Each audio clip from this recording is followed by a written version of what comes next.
topics and opinions expressed in the following show are solely those of the host and their guests and not those of W4CY Radio, its employees, or affiliates. We make no recommendations or endorsements for radio show programs, services, or products mentioned on air or on our web. No liability, explicit or implied, shall be extended to W4CY Radio or its employees or affiliates. Any questions or comments should be directed to those show hosts. Thank you for choosing W4CY Radio.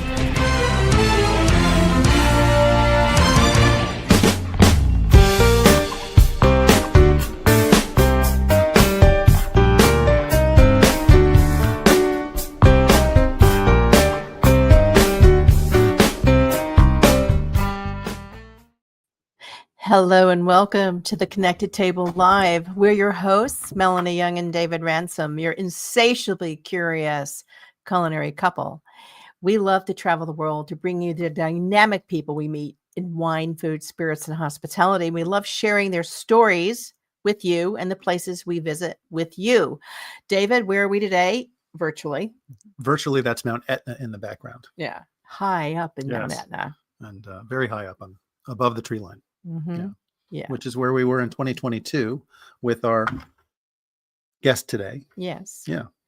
So that's setting this up. So we were there for Etna Days, learning about Etna wines. Etna is a still active, very active volcano. And we've had the great honor of going there, I think, 2 or 3 times to try the amazing wines. And we're going to talk about volcanic wines today because volcanic soils account for only about 1% of the world's Earth's surface. However, they really account for an amazing amount of fantastic wines with very unique characteristics. In fact, we were just in Hawaii on the island of Maui, which has a volcano, Haleakala, and AVA, Hawaii's first. And I'm probably going to butcher the name. And I think only. Ulupalakua or Ulapalakua. Whichever, and it's an AVA in Hawaii. And people go, they make wine in Hawaii? They do. Actually, there's one winery there, and it was originally founded as Tedeschi Winery in 1973, I think it was. So they've been around a long time. And I remember going to tastings back in the day when I'd go to tastings to pour my own wine, and sometimes Tedeschi would be there pouring their wines. And I was fascinated by the fact that they could even make wine on Hawaii, because I always thought of it as a very tropical isle with palm trees and a humid climate, etc. But they've been making wine there for a long time. No, Haleakala is high elevation and cool, and it has these volcanic soils. So we're going to talk about this topic and some places that you would never think are volcanic in geography and make amazing wines with our guest, John Szabo, who is the founder and chief wine critic at WineAlign, Canada's largest wine magazine. Like the biggie.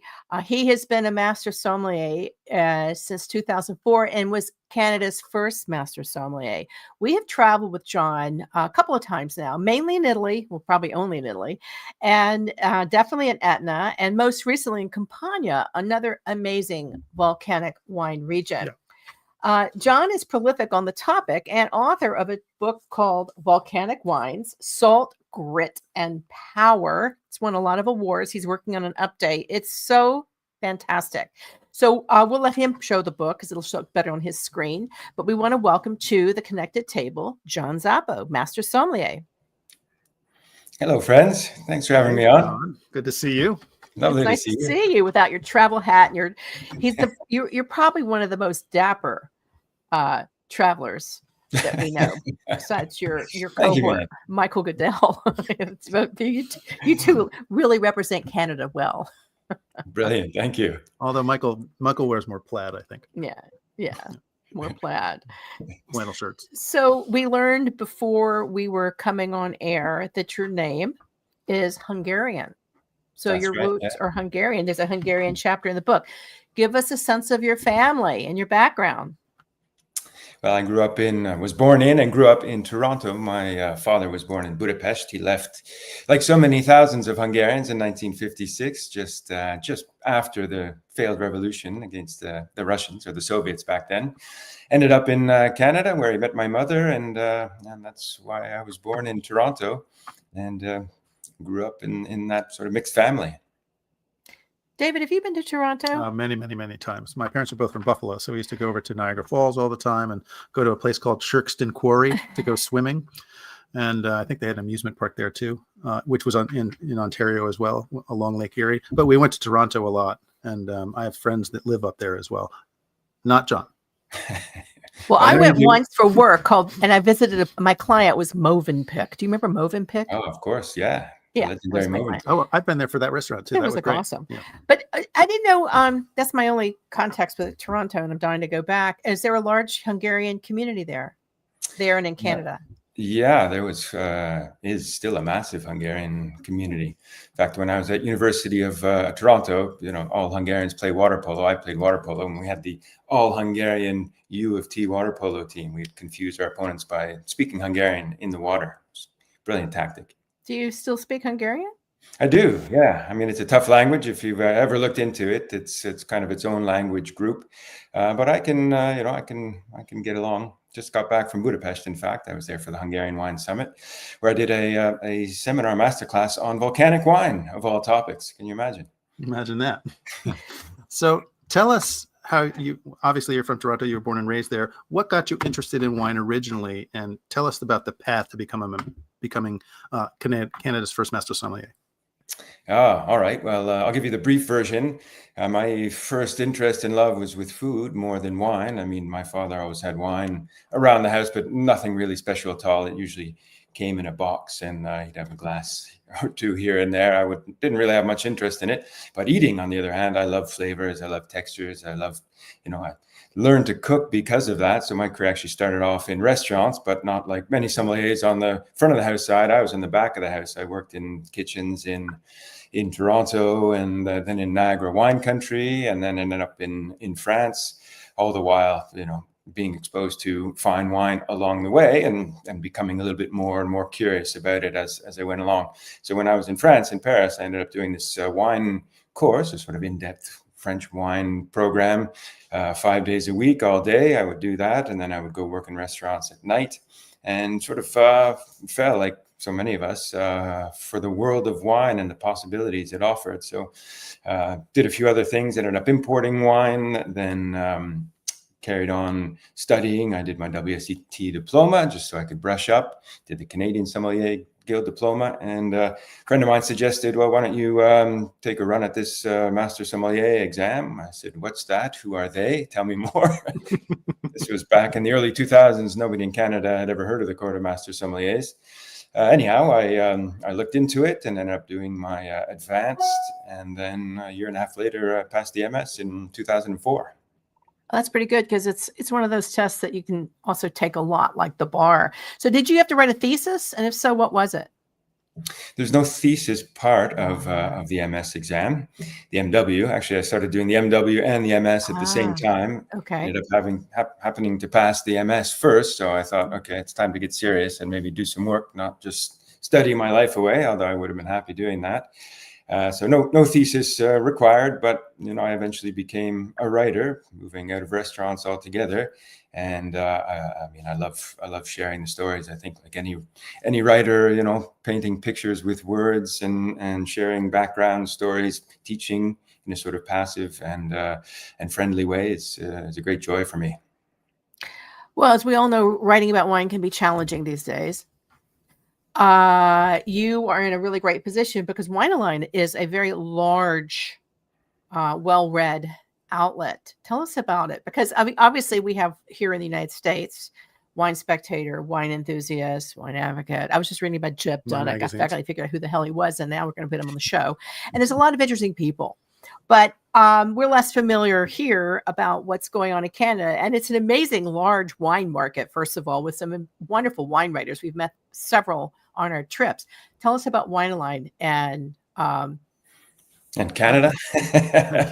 Well, I guess the first thing to share is that Canada is actually not one country. It's 10 countries and a couple of territories, because every province operates its own alcohol distribution system. It's sort of like your Pennsylvania, but in every state. Imagine that.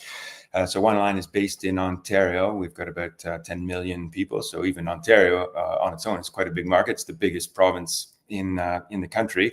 And we focus, WineAlign started in 2008, late 2008. So we've been around for a while. And at that point, print already didn't make sense. So we were an online publication from the start. And the main idea was to become a glorified shopping tool.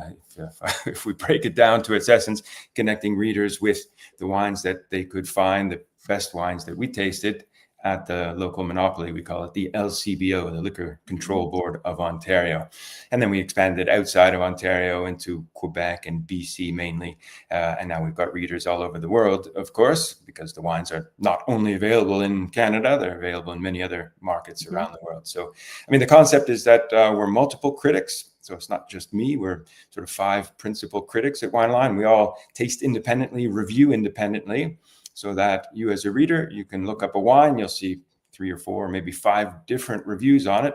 Sometimes we agree, sometimes we don't agree, but the idea is that you align with the critic whose tastes best match yours. That's the concept behind WineAlign. So, you taste a wine and I rated it very highly, and my colleague Sarah rated it a little less highly, and you think, wow, this is a terrible wine. What was John thinking? I'm going to align with Sarah because her tastes are much more in line with mine. So this for me is the great freedom. Being a critic can sometimes be a challenge when you try to be everything to everyone. I think it's futile to even attempt to do that. So I can be myself. I can love the wines that I want to love, and then either we align or we don't align. And for anyone interested in looking at the site, it's WineAlign, ALIGN.com. And you can see the critics there. You co-host also Wine Thieves, a podcast with one of the critics, Sarah D'Amato. I think your concept of aligning with a critic and taste is interesting because, as you know, back in the day, everybody was like following Robert Parker, and there was the Parker palate. And then there was a lot of criticism about wineries trying to tailor the wines for the Parker palate to get better scores. How would you describe your palate, your tasting palate and approach? Well, I think it's fair to say that, we all evolve. So the wines that I loved 20 years or so ago are not necessarily the ones that I gravitate towards today. For example, personally, I drink probably about 80% white wine, which is often surprising for many people. Like, what? Isn't red wine more serious? Aren't serious wine people into red wine more than white? And my answer is, well, no. I mean, white wines give me as much joy and pleasure as anything. I like the freshness. I like acidity. I like vibrancy. I like non-fruity wines. That's my favorite request. Walking to a restaurant, I'll call the sommelier over and say, bring me your least fruity wine. I want 0 fruit. And that usually causes a little, really, sir? Is that what you want? No fruit and lots of acid. Which, volcanic wines happen to be a lot of the time. Maybe my palate has gravitated towards the volcano. Salty, gritty wines, fruitless and stony. It could be your personality, but we know your personality is not just that. I think it depends on what your diet is too, as to whether you drink more red or white wine as well.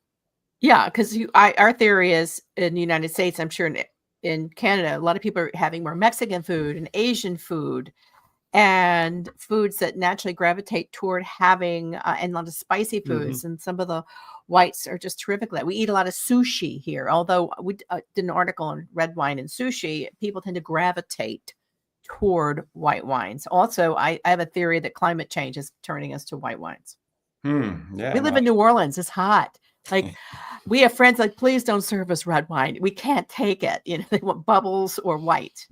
A couple of ice cubes go a long way when you get served that. That's so true. Or fruity reds, lighter reds. Yeah, I mean, I think the climate change is impacting that as well.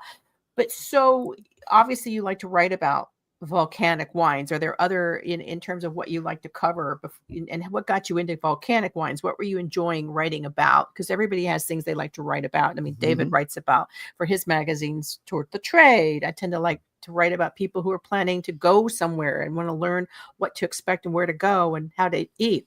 What do you, when you picture your avatar reader, who are they and what are they liking to read about that you write? I think my writing is directed towards, obviously, people who are quite into wine, who love wine. They don't necessarily need to be so-called experts, but sometimes I get a little technical. But that's my background. I studied science. I studied language. I like to dig deep into the subject. And for the record, I should say that I do drink other than volcanic wines. That's the problem. You write a book about a subject and you're forever intimately linked to that, but I've got time for all sorts of soil types. You know, give me a good limestone, give me a good granite, a schist. I'll enjoy wines from any of those soils. I just happened to fall into this volcanic wine world kind of accidentally. I'll tell you how it happened. About 15 or so years ago, an editor of mine asked me to do one of these end of the year kind of light articles, write a paragraph about your favorite wine. So there I was at my desk trying to be a little more clever than the average. What am I going to write about? Champagne, Burgundy, Brole, you know, all the things that folks already knew. So I started to think about some areas that I'd recently visited, some interesting wines. And I happened to have just visited Etna. I'd recently been to Santorini. I'd been back in Hungary, tasting some wines there on the north shores of Lake Balaton and up in Tokaj. And finally, it dawned on me that the only thing that kind of related all of these totally disparate regions was the fact that they were volcanic regions, volcanic soils. So I thought, okay, I'm going to be tongue-in-cheek, and wrote my little paragraph saying my favorite wine, you know, it grows on the side of a volcano. And the editor read this and she said, that's an interesting concept. Could you maybe produce a full-length article? I thought, I don't know, let me look into it. And I did. And then that's when I started to scratch a little deeper beneath the surface and realized there's an amazing world of volcanic wines out there. It's not nearly as niche as it sounds off the top. I mean, it sounds like a completely niche category of volcanic wines, but if you think about it, it covers pretty much every major wine growing continent. I'm talking hundreds of different grape varieties, every imaginable climate from Hawaii to Patagonia, you know, so it's a pretty massive world. And yeah, I wrote a nice big article, and then I thought maybe there's a whole book in there. And in fact, there was. A few years later, this little beauty came out. We have our own copy in front of us too. It's a little messy. It's a hefty book. Yeah, it's a little messy. It's like dog-eared. It's been a great reference book. It has been.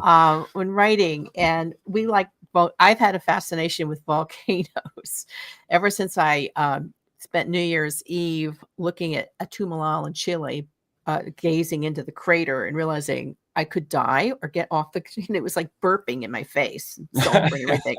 And then they pushed me to go down the mountain. That was how we went down. They pushed me, and I body toboggan down. But I've had a fascination. And then we had the chance to go to Etna. We've been to Vesuvius. We were just in Orvieto, which, you know, what's amazing is a lot of people don't realize that there are parts of the world where they may not see a volcano, but it's volcanic. Yes, indeed. I mean, yeah, the picture you have behind you is the poster child region for volcanic wines, because Etna seems to erupt every other week. I mean, we've probably seen some eruptions while we're there. It's constantly in motion. Let's put it that way. Yeah. But listen, I'm not a geologist, but my definition for a volcanic wine, that's the first thing people ask me, well, what is a volcanic wine? It's simply a wine made from grapes grown on soils derived from volcanic material. And that volcanic material could be, you know, 3-day-old ash on the slopes of Mount Etna, or it could be 300-million-year-old lava flows that have degraded into beautiful soil like you have in parts of northern Italy. And that, for me, all qualifies as volcanic. Exactly. And as Millie, as you pointed out, there's volcanic soil in so many places around the world that you might not know are volcanic soil, because you don't think of that region as being volcanic. It's really fascinating. When we were in Orvieto, they were talking about an eruption that had taken place in that region that created volcanic soil there. And we were like, well, where's that? And it happened to be the lake next to Orvieto, which was the water-filled crater now. Yeah. That really created all the volcanic soils in that region that you'd never know. Lake Bolzano, which is the largest volcanic. And it happens all over the place. Lake. John, as you were doing your research, what were some of the surprising takeaways that you found as you were creating and putting the book together? One of the things that really surprised me, like you, lots of areas you didn't know are volcanic, was just the sheer diversity of places, but also grape varieties. And not only that, but strangely enough, in so many parts of the volcanic world, well, there's no phylloxera for one, which means that old, ancient, indigenous varieties tended to survive and are still around. as opposed to having been ripped out and replanted with Cabernet and Chardonnay back in those crazy 80s when everything was Chardonnay and Cabernet.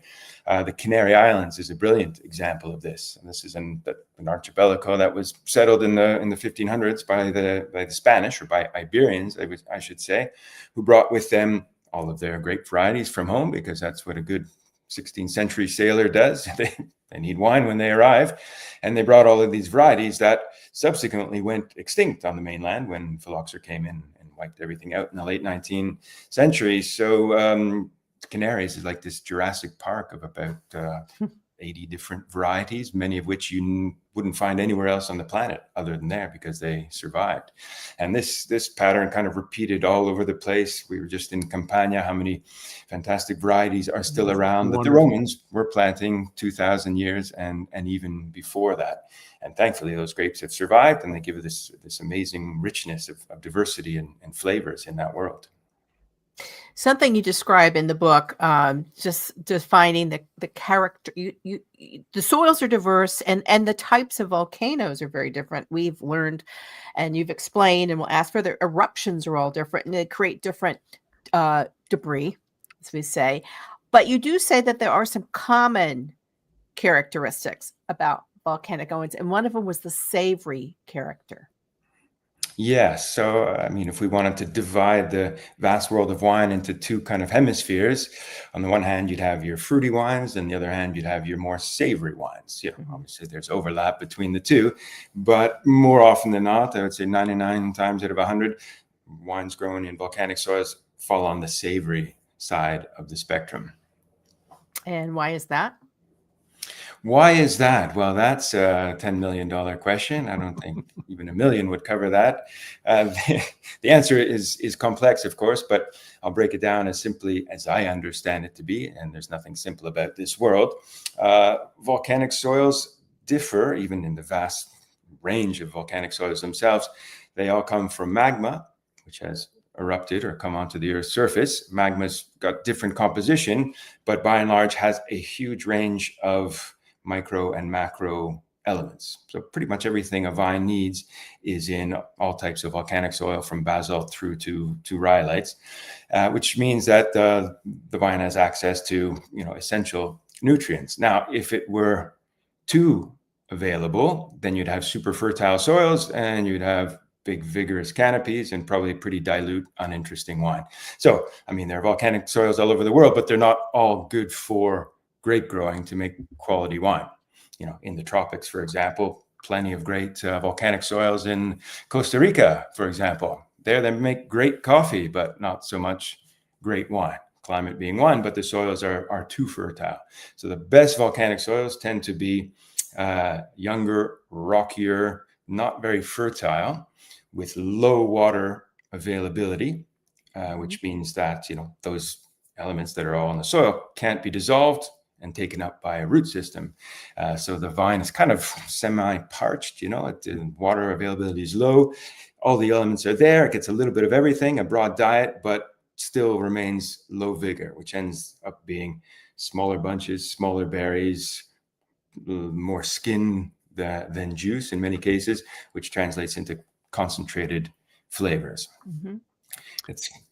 Maybe that sounds all a little complicated, but just think of struggling vines. We know that struggling vines tend to produce more interesting wines, and vines in volcanic soils, which are also acidic for the most part, make it a challenge for the vine, which is good for us. It's all very interesting.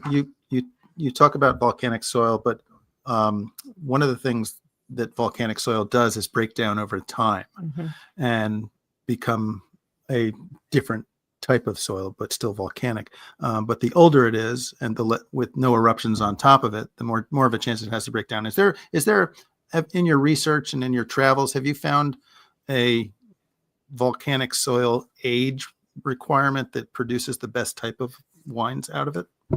That's a great question. I don't know if I can answer that. It has to be probably at least 50 or 100 years old, depending on the climate. They say on Mount Etna, for example, that the first things that start to grow in a fresh lava flow is the ginestra, that beautiful yellow flower. So on a young volcanic flow, nothing will grow for, probably 10, 20, 30 or so years. So it has to have weathered into some amount of soil, can't just grow in a rock. Right. So there's a, sort of minimum age requirement. Maximum age, I haven't found. There's some beautiful, rich red Jory soils in the Willamette Valley, for example, that produces some absolutely fabulous Pinot Noir there. Those are about 16 million year old soils, and they're older, and there's everything in between. So, I wouldn't want to hem myself in with a time frame, because it really depends on the type of lava and the climate. In a tropical climate, soil forms much more quickly. On the island of Santorini, for example, those are 3,600 year old soils, if you can call them that. Such a dry island that there's zero clay, there's zero organic matter, no real soil is formed. Those vines grow in a pitifully poor ash. It's almost like walking on a moonscape. You write about, we've been to Santorini, and you write about, we saw as well some of the most interesting calderas. I mean, basically, Santorini is a caldera. It is indeed exactly what it is. And it's quite remarkable. You talk about a conference there, and it's really exquisite. But a lot of people may not realize, there's a section on the Pacific Northwest and Northern California, and you don't necessarily equate them with equators and earthquakes, but you don't think about the volcanic history of these areas.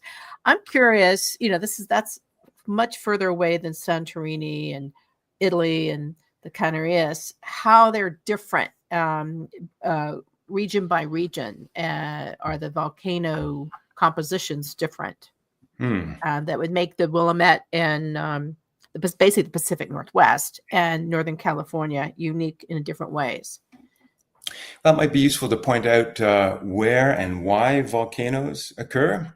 Right. And I'm sure you know this, probably most of the listeners as well. But if you picture the surface of the Earth, it's not one solid sphere. It's actually composed of different tectonic plates, about 8 major plates and literally hundreds of smaller plates, microplates. And the vast majority of earthquakes and volcanoes occur on those plate boundaries. All right. So take the Pacific Basin as a great example. You've got this massive Pacific plate that's bouncing into all of the surrounding land masses from New Zealand all the way around 40,000 kilometers, 25,000 miles, down around to the other side to Patagonia in Chile. And as one plate hits another, you get what's called a subduction zone. One plate gets dragged underneath. One of those has got a wind. That plate sinks deeper and deeper into the Earth's core, gets hotter, melts, and about 100 miles, 50 miles from that subduction zone, you get an arc of volcanoes as that magma wells up and has to find its way up to the surface. So you get mountain formation and volcanic formation on those subduction zone edges. So that's the Andes Mountain. They're not all volcanoes, but there are hundreds kind of scattered in there. Up a little closer to where you are, there's the Sierra Nevada. 300 million years ago, that would have been a hypervolcanic area, but the volcanism has kind of moved further north. That's why further north, and certainly up into Alaska, you've got a whole bunch of active volcanoes. So that's more or less where they occur. There's some other mysterious ones, like where you just were in Hawaii. Hawaii is an island sitting smack dab in the middle of that plate, that Pacific plate. Why is there a volcano there? Well, it's still a bit of mystery to geologists, but thin crust. It's a thin crust. The crust is thinned out for reasons we don't really understand, and that allows magma to come up and erupt into lovely volcanoes. So in Hawaii and in Stromboli and even Etna there, you get these wonderful effusive, it's called an effusive eruption. Lava kind of bubbles out there. You get these curtains, these fountains. That's basalt for the most part, which is a very viscous type of lava, which kind of flows and moves very slowly.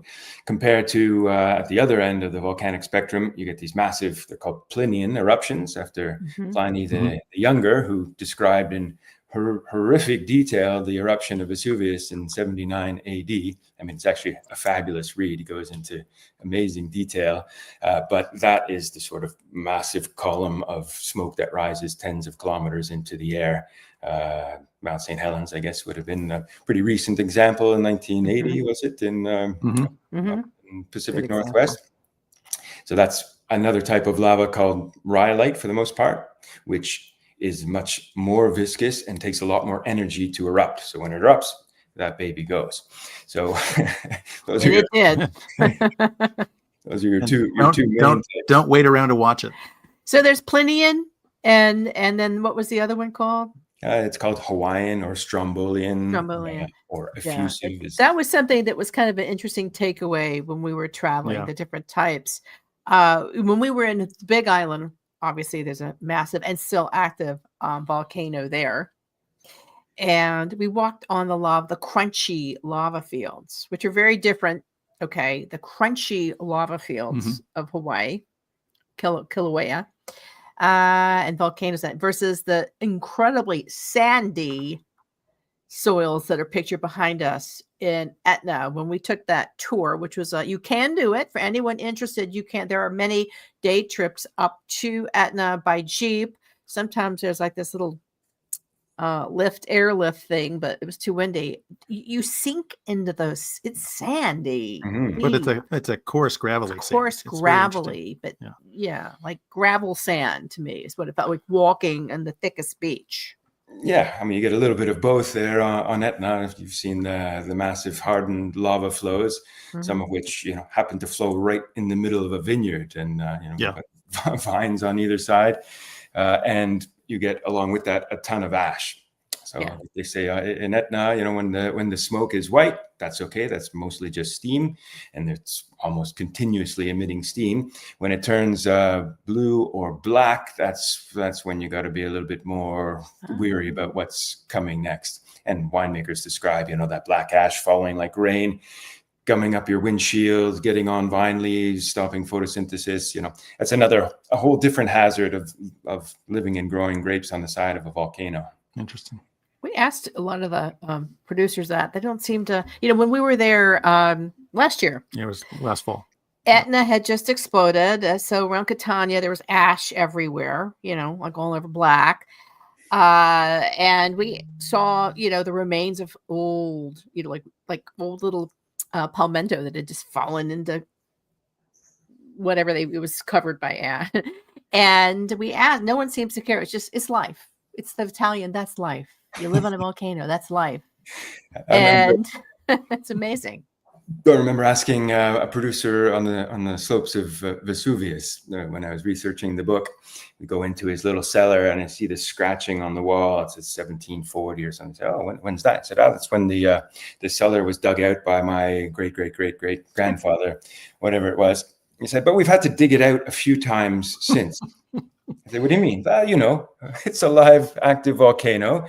The last major eruption, 1944 was a little minor one, but 1906, I think it was, enough of a mud flow came in, filled out the cellar. So what do? Well, they, get the shovels, dig it out again. Dig it out. Yeah. I said, so what's it like? I mean, knowing that your entire life's work and multi-generations behind you could be wiped out in a flash. I mean, wouldn't you want to go somewhere else? And he said, Ma Giovanni, where do I go? This is my home. This is my place. This is where I love to be. This is where I love to grow grapes. I love the wine I make. And I thought, well, yeah, I guess there are hazards no matter where you are. Maybe a little bit more obvious in some volcanic regions, but where are they going to go? I'm wondering, when we all left Campagna Stories, we were there in June, right? Mm-hmm. There was activity in the Campo Flegrei area and in Vesuvius afterwards. I started to feel like everywhere we go, activity starts in volcanoes after we leave. You don't, unfortunately, there was geological teams and scientists that help predict all that. But everywhere people were saying a big one's coming, a big one's coming. Maybe we're the accidental volcano whisperers. People just have to be prepared. I mean, there's a lot of science that goes into predicting eruptions, and yet they erupt. Well, I tell you, when the Campi Flegrei goes, hopefully not for a long time, but it's going to be absolute total chaos because it's right in the Bay of Pozzuoli. I mean, right in Naples. Yeah. 3 million people living there. And I remember chatting with some locals. They said, there's lots of provisions in place, but you can't make the roads any wider. I mean, you can't shut down shops. You can't stop life. Life goes on. And, so it must. A region you cover, and you're clear in the intro to the book, there's many regions you could not cover yet. I mean, I can only imagine what's going on in Asia. and and even more of South America. I mean, you tip of the southern hemisphere. But you talk about Alsace in Germany, which was interesting. We have not spent any time in Hungary, where you have familiar roots. We've spent minimal time in Alsace, even though we've done some podcasts with Alsatian producers. 0 in Germany and Hungary. What are the so we don't really know anything about the volcanoes, even the names of them. Are they dormant? Talk to us about that area. And how are those wines, which are very unique and different from the ones we were talking about in Italy, impacted by the soils? All right. So, I mean, we're talking about subduction zone. That's where most volcanoes occur. But the other place is divergent boundaries. So when plates are moving apart from one another, as they do that, the crust stretches and gaps appear, and that's when volcanoes form. So the entire Rhine Valley, you have volcanoes that appear here and there, with no regularity. I guess the most notable volcanic area is in Germany, called the Kaiserstuhl in southern Baden, and those are pretty serious volcanoes, extinct now, long extinct. But the very southern tip of Alsace, the Rongen du Tan Grand Cru, that's one of these little areas that we've been on that hill. That's where we've been.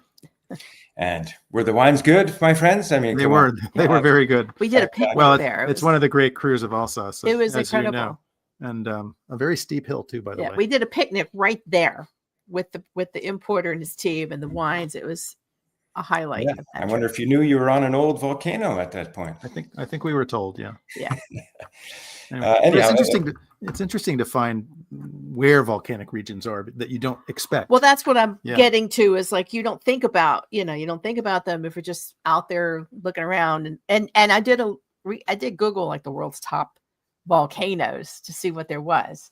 But that was kind of and Germany and Hungary, we didn't think about those as volcanic, and you're saying they are, and probably the same tectonic plates, because they're kind of there. But what I would suggest, and I found this extremely educational and fun, is to go to areas of mixed geology and do comparisons, because then you really get a sense of, okay, what does the volcanic soil give versus the sandstone, the limestone. So Germany is a great place to do that, because there aren't that many volcanic vineyards. There's a few, like the Forster Pechstein and Forst down in the Pfalz, and one little sliver of the Mosel, the Erziger Würzgarten. So little vineyards here and there. And there's a professor at Neustadt University named Dr. Uli Fischer, actually did some comparative tastings of Riesling, which we all know is a super transparent variety, reflects its origins pretty nicely. So he did a comparison of Rieslings from vineyards adjacent to one another, one sandstone and one basalt. And then he did a comparison of 2 volcanic Rieslings, but from opposite ends of the country. So way up in the Mosel and way down in the Pfalz.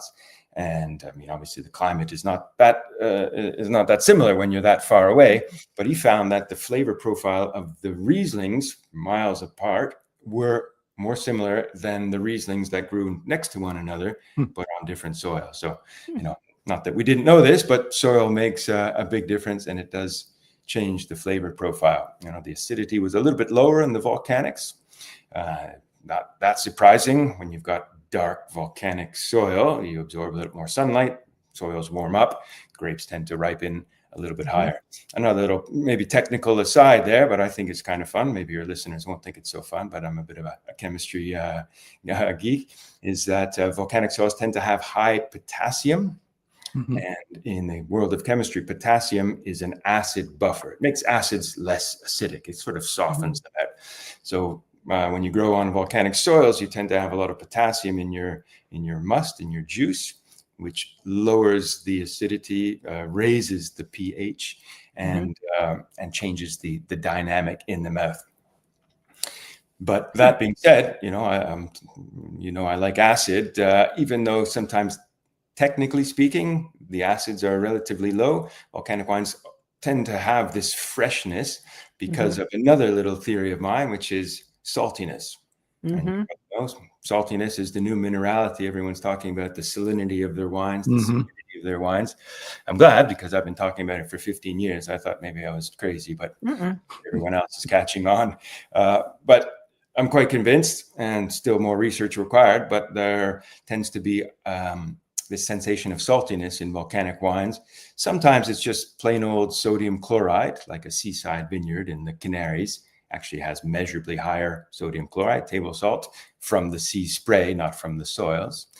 But inland areas like in Germany or Hungary, for example, the saltiness comes from, I would say, different mineral salts. So magnesiums and potassium salts, these sort of things that have a salty taste, but also a bitter taste. So this is where the non-fruitiness comes into play here. Tends to emphasize that bitter, salty, savory, as opposed to the fruity side of things. Well, that's why the book is Volcanic Wines: Salt, Grit, and Power. And I know when we travel, salinity is frequently in my tasting notes, particularly a lot of the wines from the sea area, particularly in Sicily and in southern France, and a lot of that sapidity you get the salt and the minerality and a little stoniness. And I like savory wines. I adore them. And it's definitely my flavor profile, which is why sometimes we haven't been to Northern California enough lately, but that's why I'm mentally grappling with, because to me, the California wines we've tasted from Napa and Sonoma are so distinct, and I don't get any of that in them. Well, more Sonoma than Napa. So we have to go out and do some revisit, because I'm not there. For me, the least likely to feel that volcanic characteristic that I'm used to in other areas.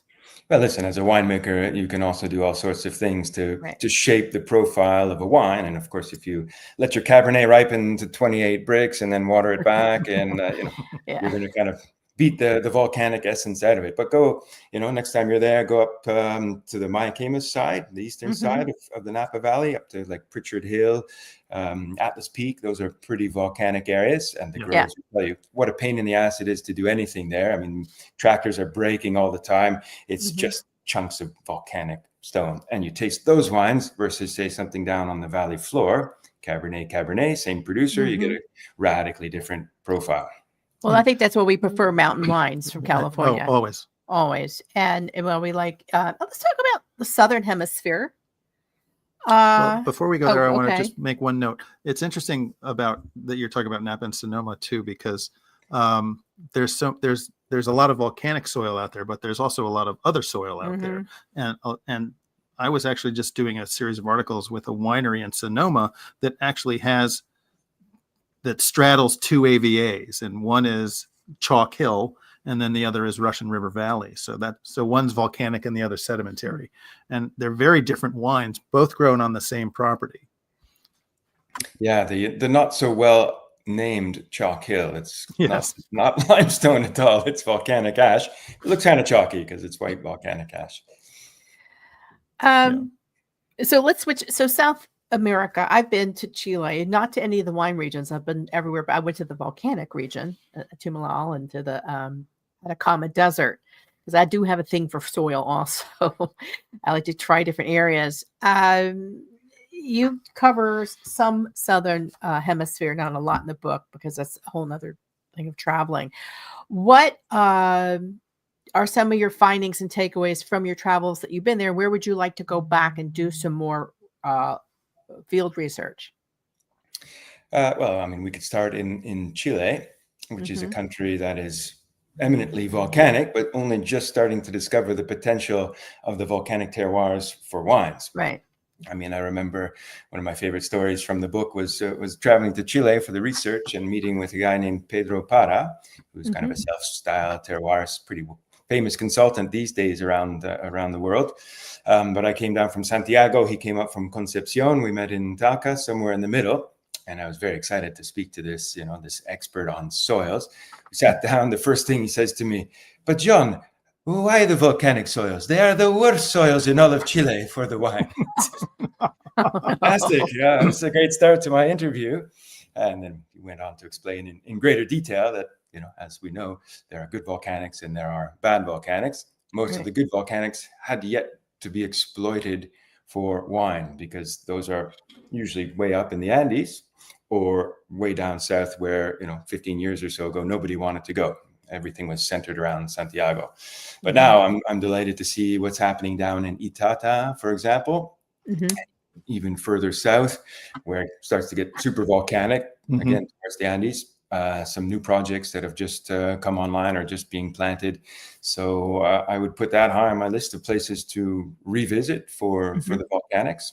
And then there are some countries that I simply didn't make it to because A, I didn't know they were volcanic, or B, I couldn't fit them all in. Japan comes to mind. I mean, I'd love to go to Japan and taste some of the koshu from the slopes of Mount Fuji. And huge parts of Romania that I haven't visited that are part of the same volcanic arc, continuing out of Hungary and down into the Dinarides. And where else? Central France. I've since been to the Auvergne, Côte d'Auvergne, and there's a new association called Loire Volcanique that has since emerged. But that whole the Massif Central of France, the center massif, is pretty much all old volcano. Where they grow some delicious lentils. You might have heard of the lentils from Dupuis, chain of volcanoes, and some terrific wines. Gamay, lovely Gamay. So lots of places. And then, of course, it was 10 years or so that the book came out, new producers, and wow, the world of wine changes. That's what keeps us in business. It does. Do you feel that just speaking in generalized terms, do you feel that white grapes or red grapes take better to volcanic soils? Yeah, that's a great and frequently asked questions. And I guess the obvious answer is that white wines tend to be, pun intended, a little bit more transparent and easier to read in terms of the volcanics. I mean, I would hate to say that, you won't find that in reds. Of course you do, but there's more going on in the sense of tannin, which can interfere or modulate that sensation that I describe as so volcanic. But there are plenty of savory reds. We were drinking some superb Alianicos, not so long ago in Campania from Taurasi, and those are pretty savory beauties, if you ask me. And lovely wines. And I think Campania has some of the most alluring wines for me personally. I mean, I love all Italian wines, but Campania is a discovery, region by region by region. Those indigenous groups are amazing. I think we'd like to both spend more time in South America, visiting the wine area, particularly Chile, also Argentina. We've interviewed a lot of Argentinian producers, but we've just spent no time there. Is Argentina have a volcanic? Because it's right there, but the Andes are over here, but there's mountains over there. But are they volcanic? Yeah, I mean, that border, I don't know how it was drawn, right through the Andes. It seems that almost all the volcanoes fell on the Chilean side. As it looks like it. Maybe a couple parts in upper Mendoza you could claim are volcanic, but not nearly as uniform. So we're getting toward we're almost at the end of our conversation. I'm curious. Two things. You kind of mentioned where you'd like to spend more time traveling, and we agreed Japan. I mean, somebody has just come out with a book with a massive chapter on Japanese wine. He's an MW. I saw it on LinkedIn, and I'm going to get it because it's like a whole nother world, almost a whole nother planet over there of what's going on that we want to try. You said you love savory wines. How would you describe your personality as a wine or wine grape? We had this very same conversation in Hungary just a few days ago. What Hungarian variety would you be in? Still fresh. I think in the end we decided that I would be Furmint. A little spicy, kind of high acid, energetic, certainly savory more than fruity, a little botanical, kind of like an Amaro. I love drinking great Amaros as well, and Furmint has that botanic side. So yeah, but I would hate to be reduced to one single grape variety because me, I like diversity in the world of wine. So you're like a Sybil, multi-personality when it comes to grape personalities. Yeah, I'm a Gemini. At the very least, I've got to be at least a couple of different grapes. Well, we'd love to end that with. People love that question. I've been asking people that. Besides, how do you get your teeth white for years? So we're really glad we nailed you down because you're always traveling. As are we. And we hope to be in the good fortune to be in your travel company again soon. I'm sure we will cross paths, and thanks so much for having me on the show. Always a pleasure to speak with you too. Absolutely. We've been talking with John Szabo. He is a master sommelier in Toronto, and his book is Volcanic Wines, Salt, Grit, and Power. It's been out for a while. You can get it. It's a terrific read and reference on some of the most fascinating volcanic wine regions of the world. And you should go to your local retailer and ask, can I try some wines from volcanic areas, so you can expand your palate and see for yourself what we're talking about, because we are all about making sure you eat, drink, explore, and always stay inspired and always stay insatiably curious. Thank you.